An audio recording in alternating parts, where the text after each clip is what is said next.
سلام حبوباتي، كي دايرين؟ لاباس عليكم؟ نتمنى يا ربي تكونوا بخير وعلى خير، ونلقاكم هذا الفيديو في احوال جيده. اليوم ان شاء الله مع فيديو جديد. في هذا الفيديو غادي نشارك معكم واحد الوصفه اللي رائعه البنات بالنسبه للنساء اللي عندهم تكيس المبيض. هكا النساء اللي باقيين ما حملوش وعندهم تكيسات المبيض او اي حاجه البنات الى غير البروده ولا شي حاجه، هذه الوصفه اللي غزاله وسهله. كما كتشوفوا انا جبت هنايا واحد 5 دراهم ديال القطف المالح. كما كتشوفوا القطف المالح البنات راه على هذا الشكل داير. صراحه شفت البنات بزاف كيشكروه، قال لك الوصفه اللي هي زوينه للناس اللي عندهم مشكل ديال تكيسات المبيض وعندهم مشكل ديال تعطيل الحمل. هذه الوصفه كتساعدهم انهم كيتنقاو وكيحملوا بسرعه ان شاء الله باذن الله. داكشي علاش البنات بغيت نشاركها معكم. كما كتشوفوا هذا هي القطف المالح. بالنسبه للبنات الطريقه ديال هذا القطف المالح كناخذوا واحد الكاس كما كتشوفوا وغادي نديروا فيه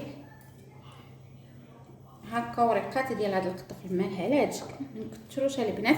بالنسبه للناس اللي عندهم الضغط كيطلع يتفاداو من الاحسن، وان شاء الله غادي نجيب معكم وصفات ونتمنى ان شاء الله ينجحوا معايا وينجحوا معكم. انا هنايا كنشارك معكم ان شاء الله البدايه ديالي في الاستعمال، وان شاء الله منين غادي تنجح معايا كل وحده غادي نقول لكم البنات راهم نجحوا معايا وعطاوني نتيجه اللي هي مزيانه. هادشي البنات كنقول لكم تجربتي واحد المده مع الطبيب وما جابش النتيجه وحبست ديال الطبيب دابا تقريبا شهر، وقلت ان شاء الله غادي نتبع هاد الوصفات وراني دايره واحد الوصفه حتى هي غادي نشاركها معكم ان شاء الله. كما كتشوفوا دابا جيت غادي نشربوا دابا الليله البنات، دابا تقريبا واحد 10 ديال الليل هادي، وقلت غادي نشربوا حيت كنشرب كاس في الصباح وكاس بالليل اثناء الدوره الشهريه. البنات ملي كتكون فيكم الدوره الشهريه غادي تشربوها كاس في الصباح على الريق وكاس بالليل. بالنسبه للناس اللي عندهم الضغط يتفاداوها البنات حيت شويه مالح.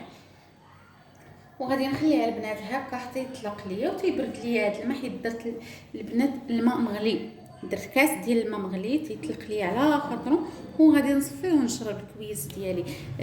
غادي نستعملوها البنات. انا ما استعملتوش الصراحه النهار الاول ديال الدوره، استعملته حتى النهار الثاني ديال الدوره. استعملت كاس في الصباح وكاس في العشيه. ان شاء الله ملي غادي تحبس معايا الدوره غادي نحبسو وغادي نقول لكم ان شاء الله شنو غادي نستعمل البنات من مورا الدوره باش نشوف ان شاء الله يا ربي تجيب النتيجه. ودعيو معايا نتوما بالذريه الصالحه وان شاء الله دعوه 40 شخص مستجابه ان شاء الله يا ربي لينا ولجميع الاخوات اللي محرومين من الذريه. ان شاء الله ربي يفرحهم بالوليدات. وهذه هي الوصفه ديالي ديال هذا الفيديو اليوم. وبالنسبه للبنات انا دايره واحد الوصفه هنايا ديال بذور الخمس. كما كتشوفوا دايره هنا غير واحد الكميه اللي قليله صراحه.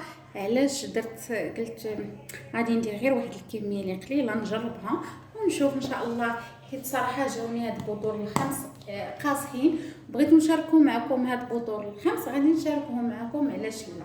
داكشي علاش ان شاء الله هاد البذور الخمس غادي ندير لكم الفيديو ديالهم خاص بوحدو.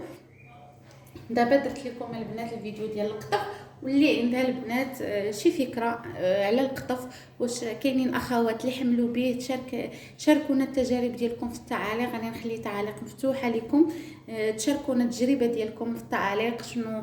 شنو زعما الحويجات اللي درتو وحملتو بهم. هادشي اللي كاين البنات والله يجيب لي فيها الخير. وهنا غادي نكون ساليت لا فيديو ديالكم، تمنينا الاعجاب ديالكم، وهنا غادي نكون خفيفه ظريفه عليكم.